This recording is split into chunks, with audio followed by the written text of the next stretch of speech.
একজন মানুষ ঠকে গিয়ে সমস্ত পৃথিবীর থেকে নিজেকে সরিয়ে অন্যদিকে চলে আসে, একা বাঁচা আরম্ভ করে, মানুষকে বিশ্বাস করা ছেড়ে দেয়। আবার অন্যদিকে যে তাকে ঠকিয়েছে সে মনে করে সে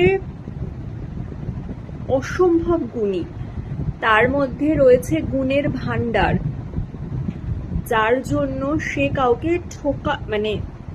ঠকাতে সক্ষম।